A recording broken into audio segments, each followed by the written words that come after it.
Bonjour, soyez les bienvenus sur ce plateau pour ces deux nouvelles affaires des enquêtes impossibles. Comme vous allez le constater dans quelques instants, notre première histoire offre un impressionnant florilège des techniques employées par les experts médico-légaux pour déterminer avec certitude la culpabilité d'un suspect. Prélèvement d'empreintes digitales sur un paquet de cigarettes et d'ADN sur de la sueur imprégnant un bracelet-montre, comparaison de blessures et d'objets contondants, étude d'empreintes palmaires et emploi de fichiers informatisés. En une seule enquête, les criminologistes vont vous faire partager bon nombre de leurs secrets. Les parcs nationaux sont d'ordinaire des lieux paisibles et calmes, le genre d'endroit où l'on aime aller en famille. Et lorsque Carrie Nelson se voit proposer un poste dans le parc national des Blue Mounds, dans le Minnesota, elle saute sur l'occasion. Elle accueillait les campeurs et les randonneurs à leur arrivée au parc. Elle était vraiment faite pour ce genre de job. Elle aimait aider les gens. Ça faisait partie de sa personnalité. Carrie adore son travail, mais un après-midi de mai 2001, un collègue pénètre dans le bureau et fait une terrible découverte. I've got a dead parks worker on the floor. A dead what? I've got a dead parks worker on the floor of the office. Le corps de Carrie gît dans une mare de sang. On n'a pas l'habitude de voir ce genre de choses dans le coin. Quand ma sœur m'a appelé, elle était hystérique. À un moment, j'ai entendu qu'elle me disait « Carrie est morte ». Et là, ça a été le plus grand choc de toute ma vie. À en juger par la scène de crime, Carrie semble s'être défendue jusqu'au bout. Le combiné du fax était décroché et il y avait une chaise à moitié cassée dessus. Il y avait aussi plein de papiers éparpillés par terre. Malheureusement, le bureau d'accueil du parc n'est pas équipé de caméras de vidéosurveillance. La caisse est vide, tout comme le coffre-fort situé dans la pièce de derrière. Cet argent provient de la vente des souvenirs et de la location des emplacements de camping. Les responsables du parc estiment la somme dérobée à $2000. Le coffre était dans le bureau derrière la caisse. Mais quand on était face au comptoir et qu'on regardait droit devant, on voyait qu'il y avait un coffre-fort. En fouillant la scène de crime, les enquêteurs trouvent un indice qui leur permet de déterminer l'heure approximative à laquelle Carrie a été agressée. On a trouvé une lettre que Carrie était en train d'écrire. Et il y avait la date et l'heure dessus. 14 heures pour être précis. Elle avait commencé à écrire une lettre à son petit ami, mais n'avait pas eu le temps de la finir. Le fiancé de Carrie est immédiatement rayé de la liste des suspects. Il était à Winden. C'est à plus d'une demi-heure de route. Quand on l'a appelé pour lui dire que sa petite amie venait de se faire assassiner, il s'est évanoui. À cette heure de l'après-midi, il y avait plus d'une centaine de visiteurs et d'employés dans le parc. Les enquêteurs apprennent que Carrie avait peur de l'un des hommes d'entretien du parc, un jeune homme de 26 ans, Steven Barber. Carrie avait confié à une de ses amies qu'il la suivait et qu'il était toujours derrière elle. Carrie et ses collègues savaient que Barber dealait et fumait de la cocaïne dans le parc. Carrie avait plusieurs fois parlé de prévenir la police pour leur dire qu'elle était persuadée qu'il prenait de la drogue. Barber avait-il découvert que Carrie était sur le point de le dénoncer? Sans compter que l'argent dans le coffre-fort aurait pu l'intéresser. Étant donné que Barber était toxicomane, on s'est dit qu'il avait peut-être voulu voler l'argent du coffre. D'autant plus que Barber n'a aucun alibi pour l'heure de la mort présumée de Carrie.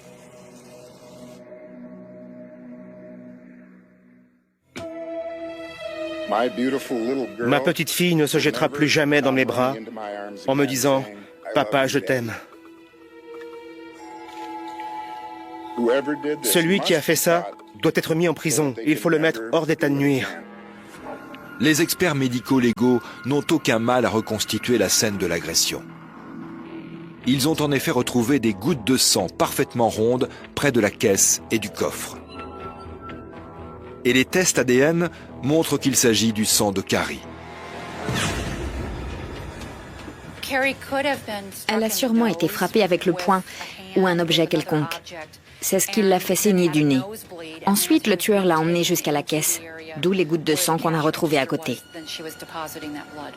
Les médecins remarquent aussi de petites hémorragies sous-conjonctivales dans le blanc de ses yeux, ce qui signifie que le tueur lui a serré la gorge. Il l'a certainement prise à la gorge pour la maîtriser. Il a dû utiliser ses vêtements et son collier pour l'étrangler. C'est ce qui a provoqué ces petites hémorragies au niveau de l'œil. Il n'y a pas eu agression sexuelle. Le décès a été provoqué par un coup porté par un objet contondant. Elle a visiblement été frappée avec un objet contondant, ce qui a provoqué d'importantes blessures à la tête et au visage. Ce sont ces blessures qui sont la cause du décès. Médecins légistes et experts spécialistes des taches de sang sont capables de tirer un maximum de déductions à partir de quelques traces présentes sur une scène de crime. Dans notre affaire, l'hémorragie sous-conjonctivale prouve que l'assassin a essayé d'étrangler sa victime. En temps ordinaire, ce type d'hémorragie, sans gravité, se manifeste par une rougeur sanguine dans le blanc de l'œil. Ne parvenant pas à ses fins, le tueur s'est emparé d'un objet contondant et a asséné plusieurs coups violents sur le crâne de la jeune femme, provoquant un caillot cérébral et de larges éclaboussures tout autour du corps. Les taches rondes, tombées verticalement sur le sol, indiquent, elles, qu'avant de succomber, Carrie Nelson a eu le nez fracturé.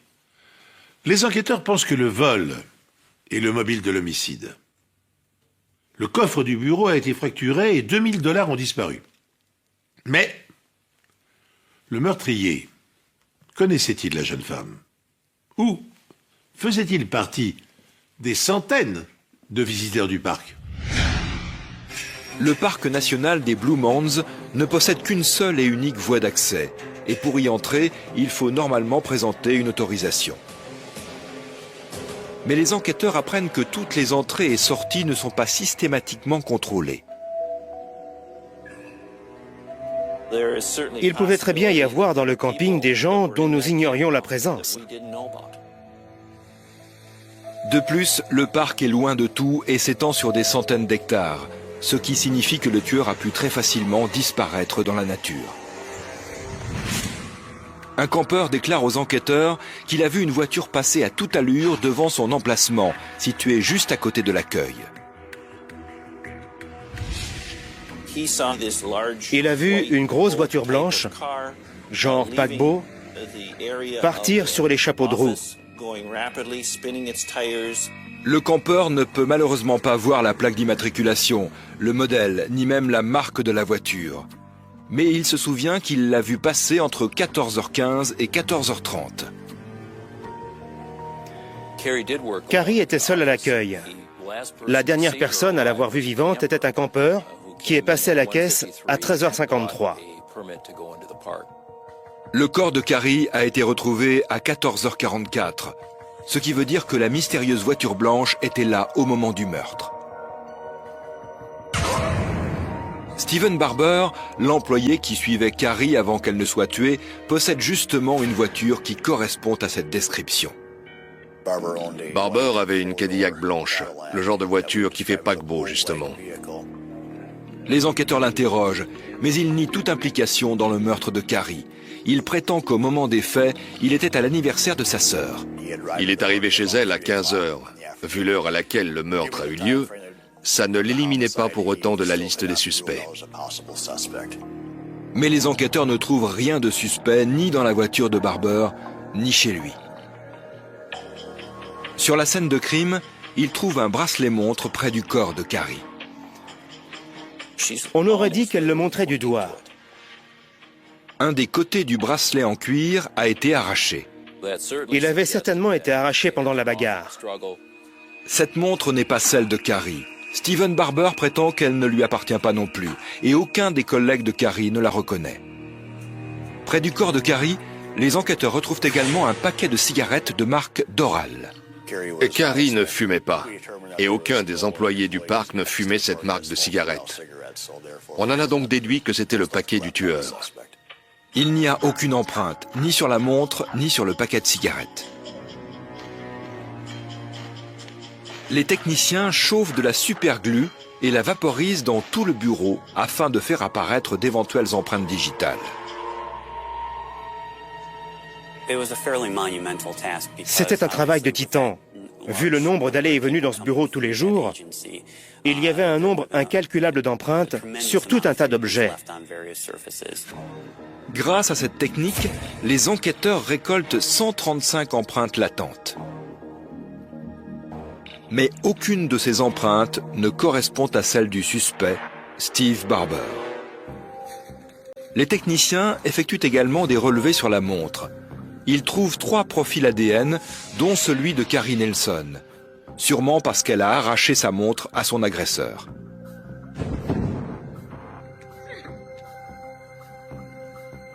Mais aucun des 2 autres profils ne correspond à celui de Steven Barber.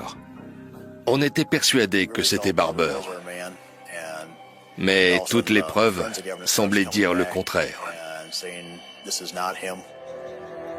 Les enquêteurs ont des empreintes et des profils ADN, mais toujours pas de suspect avec qui les comparer. 5 jours après le meurtre de Carrie Nelson, les enquêteurs retrouvent ce qu'ils pensent être l'arme du crime. C'est un des souvenirs que l'on trouve au bureau d'accueil, une pierre avec le logo du parc dessus. Ils l'ont retrouvée dans un ruisseau à plus de 2 km de la scène de crime. Ce genre d'objet n'avait rien à faire là. Sans compter qu'il avait justement disparu du bureau où Carrie Nelson avait été assassinée. Sans compter qu'on a retrouvé des morceaux de la pierre en question éparpillés près du corps. Et que la voiture blanche allait dans la direction du ruisseau lorsque les témoins l'ont aperçue. S'il conduisait du côté gauche de la route, l'assassin pouvait très bien l'avoir jeté dans la rivière par la fenêtre côté conducteur. Mais l'eau du ruisseau a effacé toute trace éventuelle qui aurait pu permettre d'identifier le tueur. J'ai pris des photos des blessures sur le corps de Carrie. Et certaines d'entre elles, notamment celles au visage et à la tête, correspondaient à la forme de cet objet. Quelle que soit l'habileté du tueur, un meurtre laisse toujours des traces de violence sur le corps de la victime. Lors de l'autopsie, le médecin légiste interprète ces traces et les reporte sur une carte sous forme de symboles. Ainsi, un impact de balle peut révéler le calibre de l'arme et d'éventuelles brûlures de la peau indiquer un tir à bout portant. Les contusions ou hématomes apparaissent quand un choc violent a fait éclater les vaisseaux capillaires. Leur forme peut indiquer la direction de l'impact et leur couleur, le temps écoulé depuis la mort. À bout portant, un tir de fusil de chasse ne laisse qu'une grande blessure. À distance, il produit un mouchetis de plaie qui indiquera à quel éloignement se trouvait le tireur. La strangulation manuelle produit des traces distinctives de contusion au niveau de la gorge. Mais certains cordons souples ne peuvent laisser que des marques très discrètes qui ne seront révélées qu'à la dissection. Enfin, lors de l'autopsie, il peut n'y avoir aucune trace extérieure de coup sur la tête, mais l'examen interne au moyen du scanner révélera l'hémorragie cérébrale. Dans notre affaire, les enquêteurs sont parvenus à retrouver l'arme du crime, une grosse pierre gravée faisant office de presse-papier. Elle a été abandonnée par le tueur dans un ruisseau, à quelques kilomètres de la scène du crime. Les experts passent plusieurs heures à comparer les empreintes retrouvées sur la scène de crime avec celles des employés du parc et des campeurs présents ce jour-là. 97 de ces empreintes appartenaient aux employés, ce qui nous laissait 38 empreintes latentes non identifiées. Ils interrogent alors le fichier régional, mais aucune de ces 38 empreintes ne correspond à celle d'un criminel connu. On était très étonnés de n'avoir trouvé aucune correspondance, parce qu'on était persuadés que l'assassin n'en était pas à son coup d'essai. Les profils ADN retrouvés sur la montre sont eux aussi comparés à ceux du fichier régional. Malheureusement, le fait qu'il y ait 2 profils génétiques sur la montre leur complique la tâche. Quand il y a plusieurs ADN, on est obligé de travailler sur un mélange de différents types d'ADN, ce qui empêche d'isoler chaque profil de manière définitive. 19 profils pourraient correspondre dans le fichier régional des empreintes génétiques du Minnesota. On espérait qu'au moins une de ces 19 personnes soit notre suspect, pour qu'on puisse résoudre cette affaire. Mais ce n'est pas le cas. Après enquête, ces 19 personnes sont lavées de tout soupçon. On n'a jamais perdu espoir. D'un côté, on ne veut plus entendre parler de tout ça, mais de l'autre, on veut savoir qui a fait ça. C'était très frustrant pour les enquêteurs.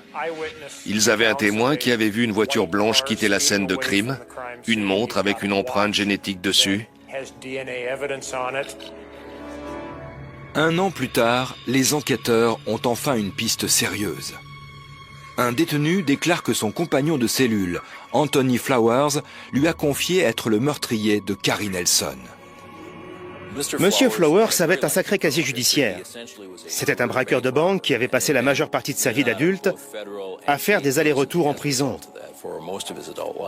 Flowers s'était échappé de prison quelques jours avant le meurtre de Carrie, et il était encore en cavale au moment des faits.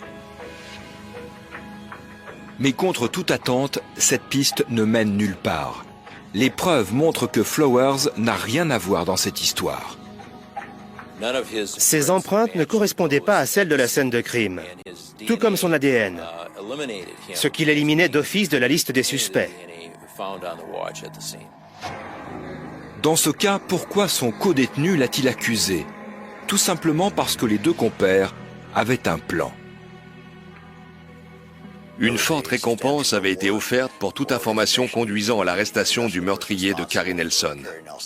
Il avait donc l'intention de la toucher et de la partager ensuite avec Flowers. Les enquêteurs découvrent également que Flowers préfère largement le confort des prisons d'État à celui des prisons fédérales. Flowers allait passer le reste de sa vie dans une prison fédérale dans le Minnesota. Nous pensons qu'il voulait s'accuser du meurtre pour être transféré dans une prison d'État et donc profiter d'un meilleur confort pour finir sa peine. Une fois encore, l'enquête est dans l'impasse.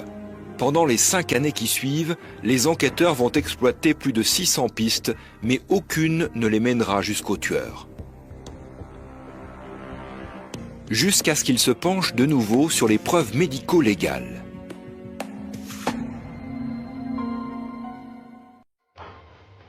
Après 5 ans d'enquête, les experts décident de procéder à de nouvelles analyses. En 2006, il existe désormais de nouvelles techniques d'analyse ADN, bien plus pointues qu'en 2001 et de fait bien plus précises. Les enquêteurs décident donc de refaire analyser la montre trouvée sur la scène de crime.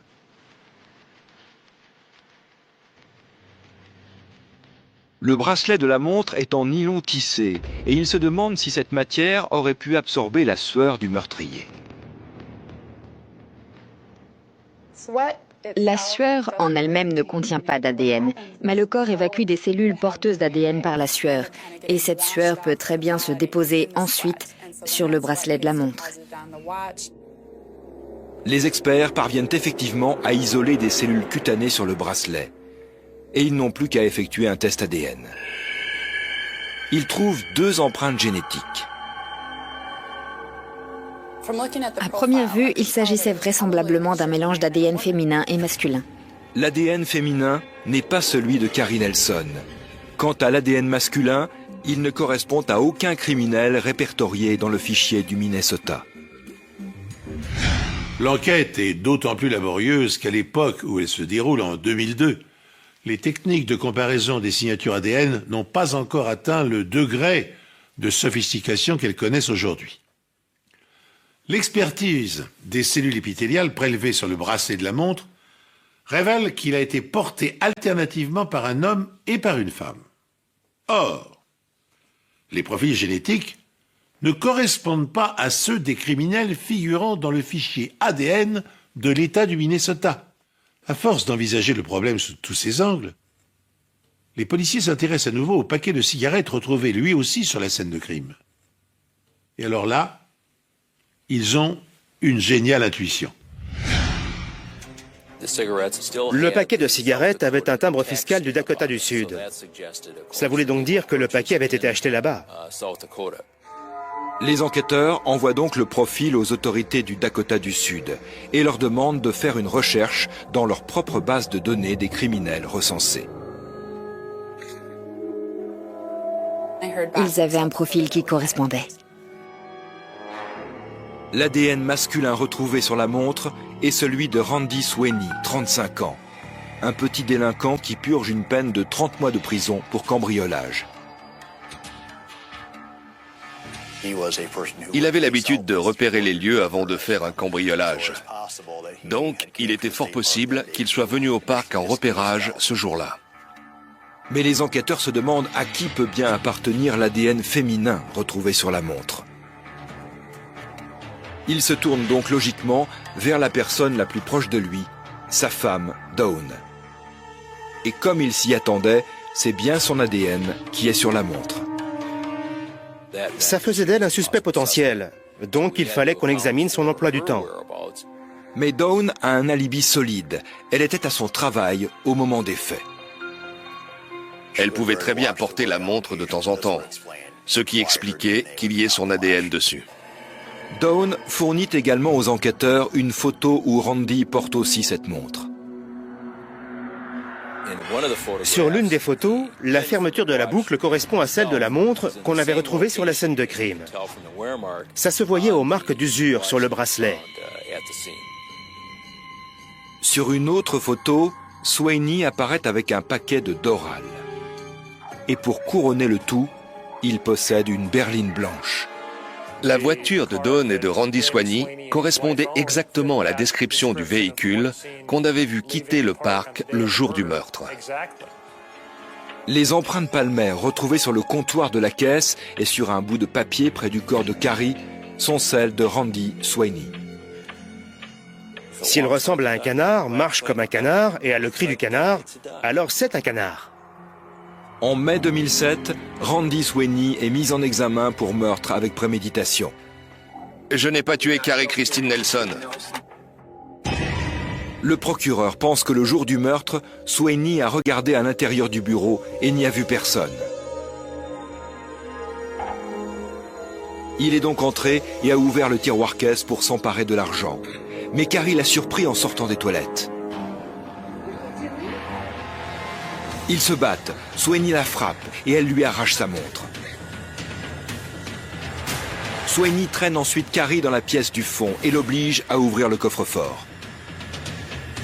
Après s'être emparé des 2000 $ qui étaient à l'intérieur, il décide finalement de ne laisser aucun témoin. Il attrape la pierre de décoration et frappe Carrie à 5 reprises. C'est à ce moment que son paquet de cigarettes tombe de sa poche. En partant, il emmène avec lui l'arme du crime et la jette dans la rivière juste à côté. Il pense ainsi avoir effacé toute trace de son passage. Mais ce qu'il ne sait pas, c'est qu'en réalité, il a laissé derrière lui une multitude d'indices. La vie est une chose très précieuse, mais fragile aussi. Elle ne tient qu'à un fil. Carrie a été assassinée 1 heure avant la fin de sa journée. Ce soir-là, elle avait prévu de sortir avec ses amis. Je suis très reconnaissant envers tous ces gens. Ils ont tous gardé une photo de Carrie dans leur bureau et je sais qu'elle restera toujours dans leur cœur. Randy Sweeney est jugé coupable de meurtre avec préméditation et condamné à perpétuité, sans possibilité de libération conditionnelle. Après ce meurtre, les mesures de sécurité ont été renforcées dans le parc des Blue Mounds, mais aussi dans tous les autres parcs nationaux. L'accusé niait catégoriquement les faits et prétendait qu'il n'avait jamais mis les pieds là-bas. Mais les preuves médico-légales étaient sans appel. Qu'il l'admette ou non, Randy Sweeney était là-bas. J'avais une photo de Carrie que j'ai gardée sur mon bureau bien après que les recherches ont été abandonnées. Juste pour me dire qu'il ne fallait pas que je baisse les bras dans cette affaire.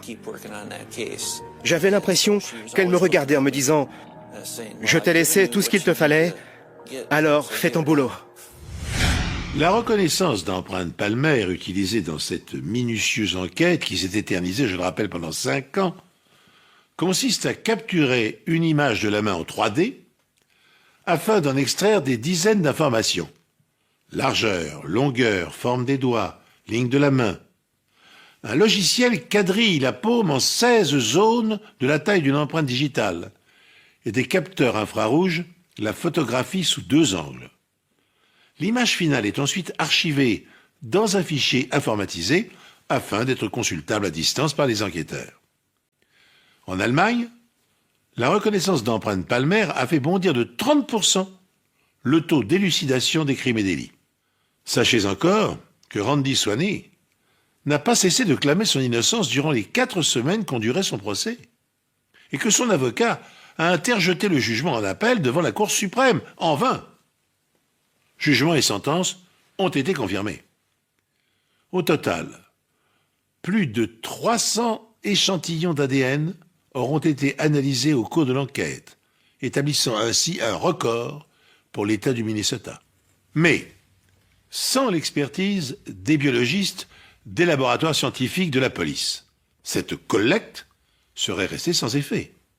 Car, comme le disait avec humour Albert Einstein, ceux qui utilisent négligemment les miracles de la science en ne les comprenant pas plus qu'une vache se comprend la botanique des plantes qu'elle broute avec plaisir, devraient tous avoir honte. Souvenez-vous, qui a tenté de tuer Mademoiselle Stangerson?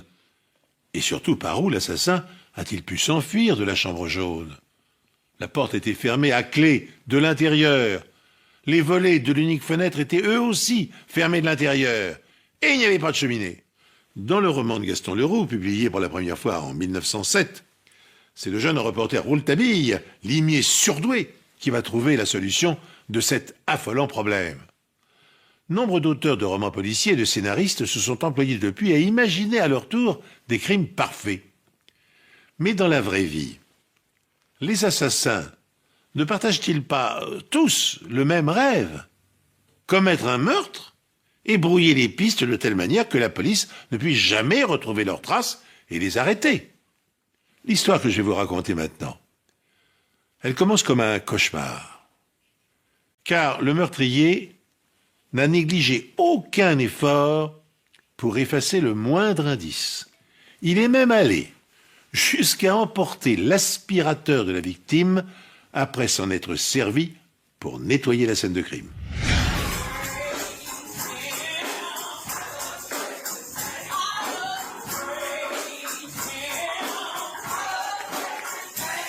La messe du dimanche à l'église Golden Gate de Fort Worth au Texas tient une grande place dans la vie de Glenda Furch. Ma mère avait toujours fréquenté la même église. C'était l'église de sa grand-mère. On y allait de génération en génération. C'était très important pour nous. Mais un dimanche matin, Glenda ne vient pas à l'église. Sa famille et les paroissiens s'inquiètent immédiatement pour elle. D'après le pasteur, quand elle ne venait pas à la messe, elle appelait toujours pour s'excuser. On l'a appelée plusieurs fois, sans succès. Une des filles de Glenda décide de se rendre chez elle.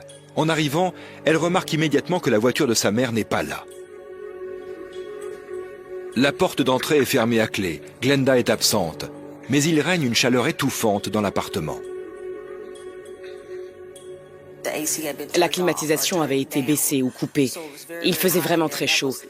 Et ça ne ressemblait pas à ma mère de couper la clim. Shimon suppose que sa mère s'est absentée pour quelques jours. Elle referme l'appartement et quitte les lieux.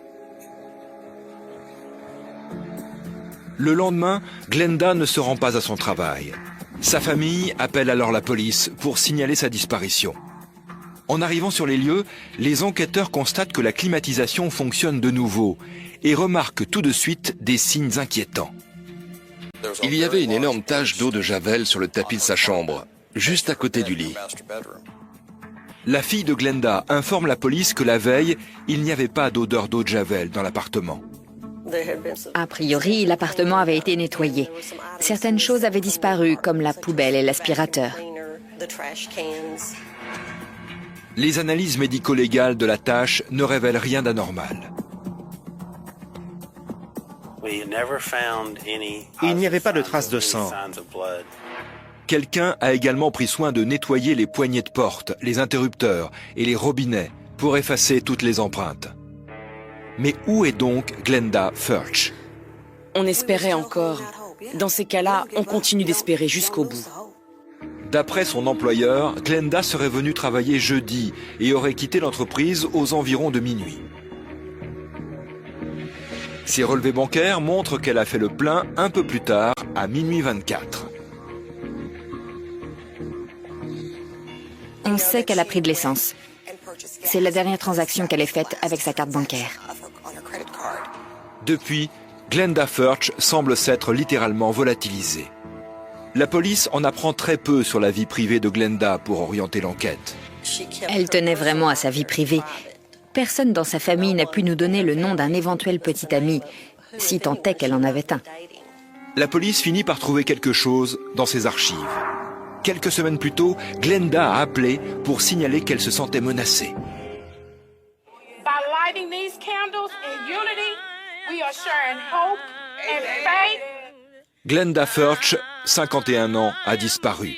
Et la police de Fort Worth a toutes les raisons de croire qu'elle a été assassinée. Elle rentrait du travail. Elle n'avait jamais rien fait de mal. Elle n'aurait jamais été impliquée dans une affaire louche. Et là, elle avait tout bonnement disparu. La vie de Glenda se limitait à son travail, ses 2 filles et ses petits-enfants. Elle aimait bien voyager, passer du temps avec ses petits-enfants, aller à l'église, faire du shopping comme beaucoup de femmes, et être avec sa famille. Ça comptait énormément pour elle. Les enquêteurs obtiennent un début de piste grâce aux archives des appels d'urgence. Glenda a en effet appelé la police quelques semaines avant sa disparition. Le meurtrier a vraisemblablement emporté le corps sans vie et les objets de valeur dans la voiture de Glenda Furch. Et puis, au risque de se faire prendre, il est revenu le lendemain sur le lieu de son crime pour tout nettoyer. Il a remis en marche la climatisation, effacé toutes les empreintes digitales, récuré cuisine et salle de bain, passé moquette et tapis à l'eau de javel. Et pour parachever le tout, il a emporté avec lui la poubelle et l'aspirateur. Et cette obsession machiavélique du détail a porté ses fruits, puisque les enquêteurs ne disposent dès lors d'aucun indice. Orientant leurs recherches dans une toute autre direction, ils épluchent la liste des appels téléphoniques de la victime. Heureuse initiative. Glenda a effectivement passé un appel au service d'urgence de la police quelques jours avant le drame. I just wanted to report last week this guy knocked on my door. When I asked who was it, he just went to rambling off about something he had to show me. I said, no, I'm not interested. And he said, oh, just give me a chance. Just give me a chance, you know, and he just stood there begging for me to open my door. À l'époque, il y avait pas mal de cambriolages à Fort Worth. Les voleurs frappaient à votre porte ou l'enfonçaient tout simplement. Mais aucune des maisons n'a été nettoyée après les vols. La police en conclut donc que la disparition de Glenda n'est pas liée à cette série d'effractions. Les voisins de Glenda donnent alors une information capitale aux enquêteurs. On est tombé sur 2 jeunes qui emménageaient dans un appartement près de celui de Glenda ce matin-là. En fait, ce lundi-là, à environ 2 heures du matin, ils ont aperçu un Afro-Américain faire des allées et venues entre son appartement et une voiture. Elle était garée juste à côté. La description de la voiture correspond à celle de la disparue, une Mazda couleur or. Un autre témoin affirme avoir vu le même homme au volant de la Mazda entrer et sortir du parking dans la nuit de dimanche. Et le lundi matin, un troisième témoin affirme avoir vu ce même homme quitter l'appartement de Glenda. D'après ce témoin, l'homme qu'il avait vu entrer et sortir de l'appartement allait peut-être aux poubelles. Le fait qu'on l'ait vu passer et repasser comme ça dans le quartier pendant plusieurs jours, ou pendant une certaine période, laisse à penser qu'il connaissait le coin. Il avait peut-être même habité ici pendant un temps. Des techniciens de scène de crime s'emploient à vider la benne et le contenu d'une dizaine de sacs à la recherche de preuves. 5 de ces sacs contiennent des objets provenant de l'appartement de Glenda Furch. Si sa famille nous avait appelés mardi au lieu de lundi, ça aurait été trop tard. Les poubelles seraient passées le mardi matin et toutes nos preuves se seraient envolées. Dans un des sacs, la police découvre le reçu de carte bancaire du plein effectué le jeudi soir, ce qui prouve que Glenda a passé une partie de la nuit chez elle. Quand on a récupéré toutes ces preuves dans la benne, pour nous, c'était le jackpot. Le sac contient également des canettes vides et des produits d'entretien, notamment une bouteille d'eau de Javel vide. La police retrouve également un chemisier de Glenda, déchiré de haut en bas, dans le dos. Quand on tombe sur ce genre de choses, on pense tout de suite à une agression sexuelle. Un des enquêteurs qui travaillait sur l'enquête m'a dit « Darla, nous n'avons aucune certitude, mais en tout cas, ce n'est pas bon signe du tout. » Les enquêteurs mettent la main sur un autre indice intéressant. On a trouvé un enrouleur et des morceaux de ruban adhésif. Il y avait aussi des fils électriques qu'on avait vraisemblablement utilisés pour attacher quelque chose avec des nœuds dessus, et d'autres objets qui pouvaient avoir un lien avec ce crime. Quelqu'un a vraisemblablement utilisé le ruban adhésif et les fils électriques pour immobiliser Glenda. Nos pires craintes devenaient réalité. Les seules empreintes relevées dans l'appartement sont celles de Glenda Furch. Ces empreintes étaient enregistrées dans les fichiers de la police car elle avait fait une demande de permis de port d'armes, une arme qui a disparu de son appartement. Même les enquêteurs les plus chevronnés sont impressionnés par les efforts déployés pour nettoyer les lieux. Tout avait été lavé. En général, on trouve toujours tout un tas d'empreintes sur les miroirs de salle de bain. Là, il n'y avait pas la moindre trace. A priori, c'était un fan des experts.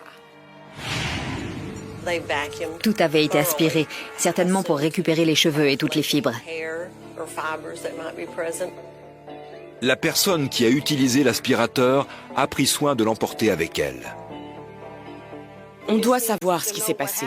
Si quelqu'un a des informations, on s'en remet à la communauté. Aujourd'hui, c'est moi qui suis touchée, mais demain, ça pourrait être vous. 5 jours après la disparition de Glenda, la police reçoit un appel. On signale qu'un incendie s'est déclaré dans une station de lavage de voitures à 35 km de là.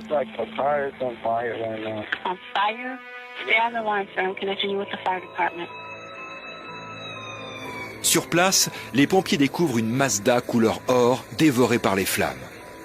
On a utilisé un produit inflammable, donc c'était un incendie criminel. L'incendie est finalement maîtrisé. La police ne retrouve aucun corps à l'intérieur. Les plaques d'immatriculation ont été retirées, mais le numéro de série de la voiture est intact. Il s'agit bien du véhicule de Glenda Furch. Pendant que la police menait son enquête, nous aussi on faisait notre petite enquête en quelque sorte. On collait des avis de recherche dans les environs, on parlait avec la presse. Et si le crime était moins parfait qu'il n'y paraît? Et si le meurtrier de Glenda Furch avait commis des erreurs?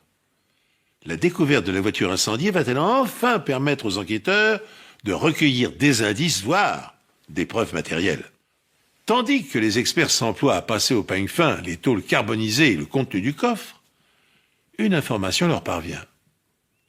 Le corps d'une femme enveloppée dans un édredon ceint de fils électriques a été découvert non loin de là, le long d'une voie ferrée. D'un seul coup, l'enquête s'accélère. Mais au lieu d'éclaircir le mystère, cette découverte va contribuer à brouiller les pistes.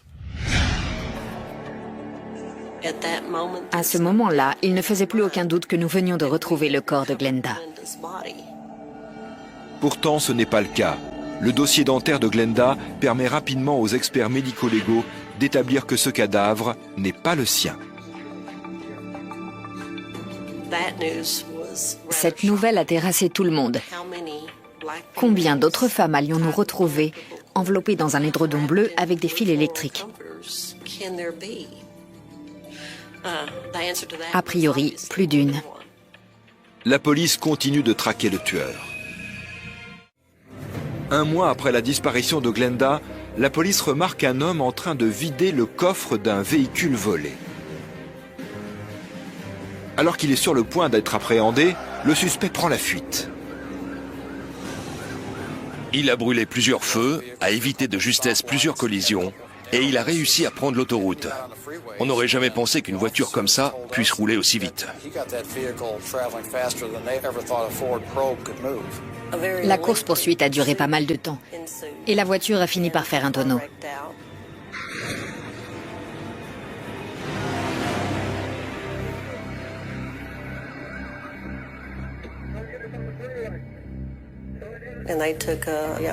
Les policiers ont interpellé le jeune homme qui conduisait pour délit de fuite et vol de voiture.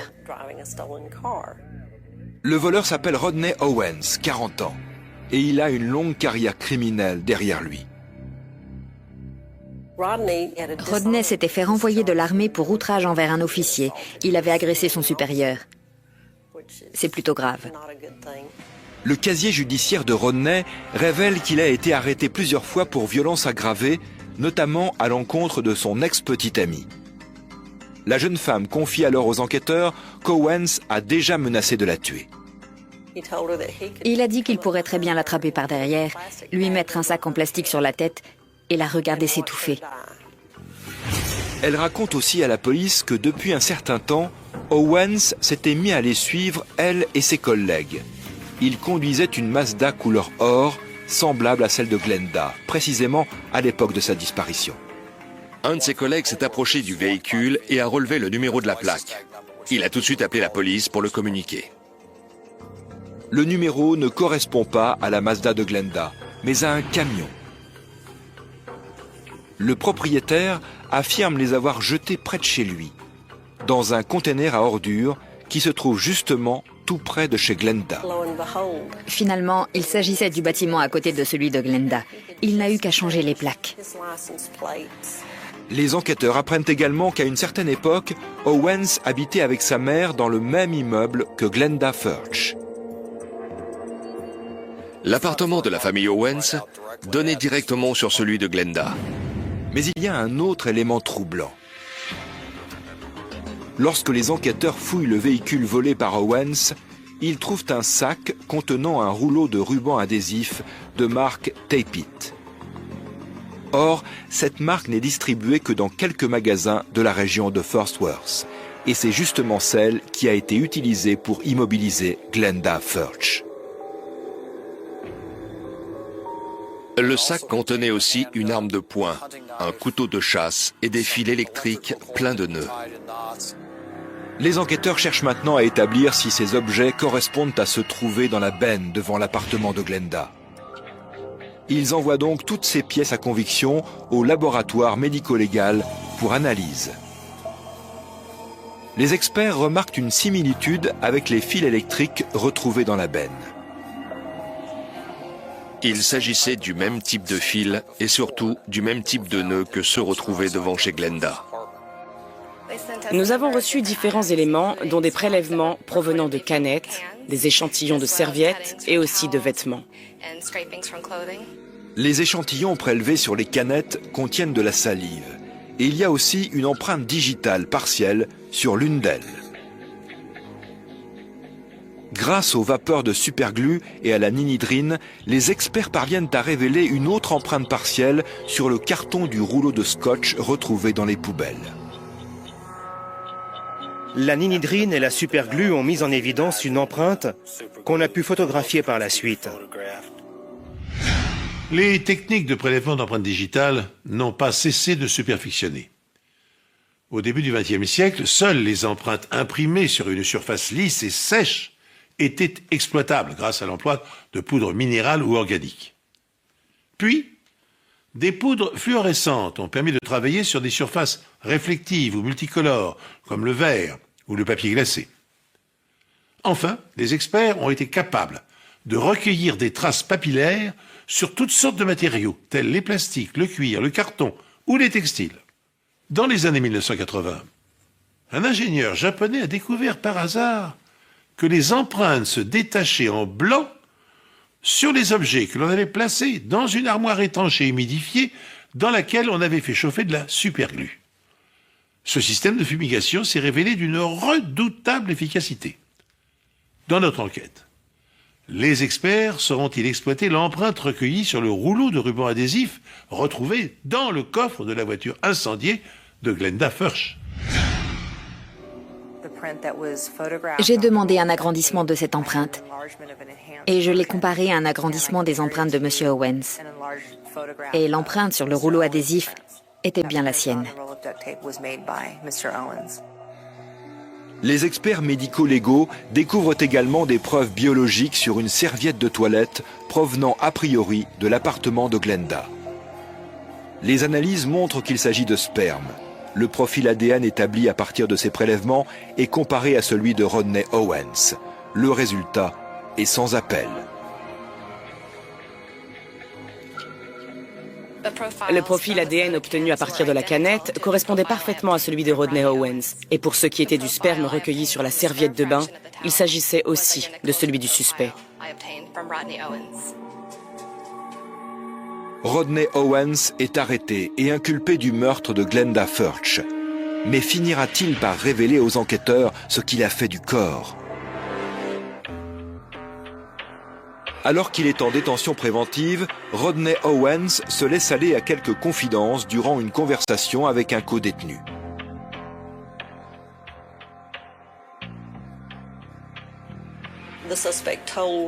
Le suspect a dit à un autre prisonnier qu'il savait que cette femme vivait seule et qu'elle travaillait de nuit. Elle avait une belle voiture et donc il était persuadé qu'elle avait de l'argent. La police sait que Rodney Owens habitait juste à côté de chez Glenda. Il connaissait ses horaires et ses habitudes.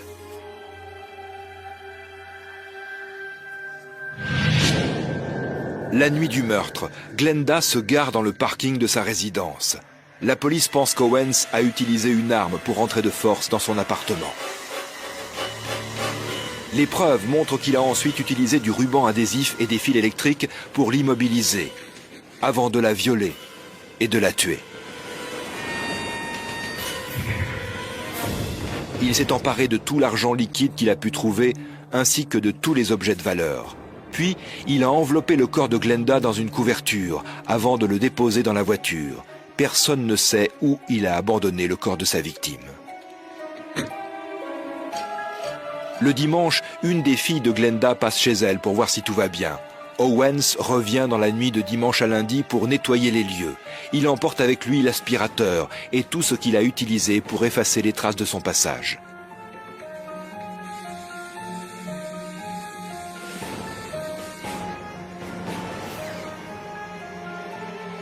Owens se débarrasse de la plupart des objets qu'il incrimine dans une benne située non loin de là.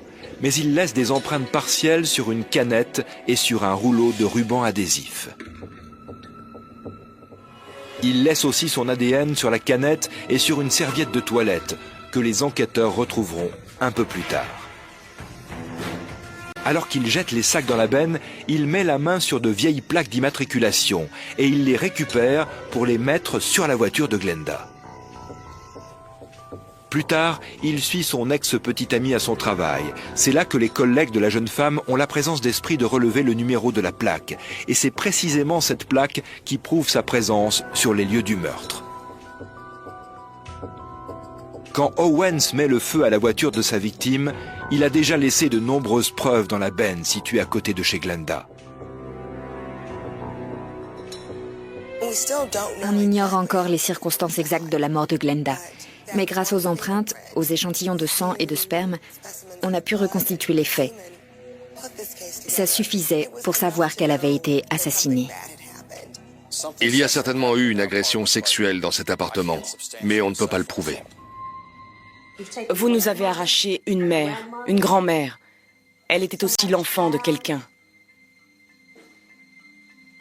C'est vraiment injuste. La défense part du principe qu'il n'y a pas de corps et que, par conséquent, il est impossible de prouver que Glenda est morte. Mais tous les témoins entendus dans cette affaire ont déclaré que Glenda Furch n'aurait jamais abandonné sa famille, son église et son travail. Alors que le mobile du meurtre est évident, Owens avait besoin d'argent. Il n'avait pas été condamné avant. Mais depuis qu'il n'avait nulle part où aller et personne pour l'aider, il était devenu de plus en plus violent. Pourriez-vous vous lever et donner votre verdict? Nous, le jury, déclarons l'accusé coupable. 1 an après la disparition de Glenda Furch, Rodney Owens est reconnu coupable de meurtre et condamné à la prison à perpétuité. Il s'est vu proposer une remise de peine s'il avouait ce qu'il avait fait du corps, mais il a refusé.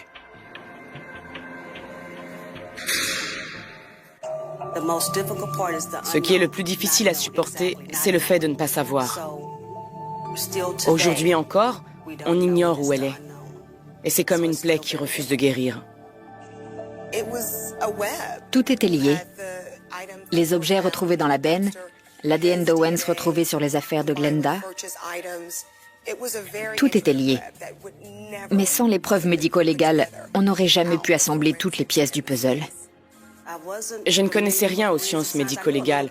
J'en avais vaguement entendu parler à la télé, mais j'y connaissais pas grand-chose. C'est pendant l'enquête, en discutant avec le procureur, les enquêteurs, que j'ai vraiment découvert ce que c'était. C'est comme ça que je me suis rendu compte que c'était vraiment quelque chose d'incroyable.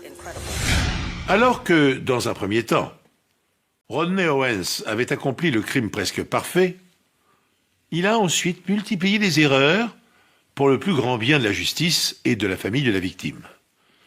Il a roulé dans la voiture volée de Glenda Furch. Et bien qu'il ait pris la précaution de changer les plaques minéralogiques, cette Mazda de couleur or restait identifiable entre toutes. Il a ensuite conservé dans le coffre les fils électriques et le rouleau de ruban adhésif dont il s'était servi pour entraver la grand-mère. Il s'est ensuite débarrassé d'autres preuves matérielles et d'objets compromettants dans une benne à ordures du quartier. Et pour finir, il a harcelé son ex-petite amie jusqu'à ce que cette dernière avertisse la police. Cette série d'imprudences a grandement facilité son arrestation. Durant son procès, Rodney Owens a refusé d'admettre les faits et donc de révéler l'endroit où il avait fait disparaître le corps. Et son avocat a utilisé cet argument pour plaider le doute raisonnable. Mais le procureur a contré cet argument en déployant devant le jury des cartes représentant chaque lieu concerné par l'enquête, les pièces à conviction, un calendrier précis et une chronologie des événements. Un témoignage à charge de la compagne du meurtrier a fini par emporter l'adhésion du jury. Même en l'absence du corps, Owens a été reconnu coupable de meurtre avec préméditation et condamné à une peine de prison à perpétuité. C'est sur ce verdict que prend fin cette émission. Merci de nous être restés fidèles. J'aurai le plaisir de vous retrouver bientôt sur cette antenne pour un nouvel épisode des Enquêtes Impossibles. Massé et 1991. La chaleur colle aux murs de la mer sans le sel et l'essence et dans un quartier ordinaire du 8e arrondissement une jeune femme.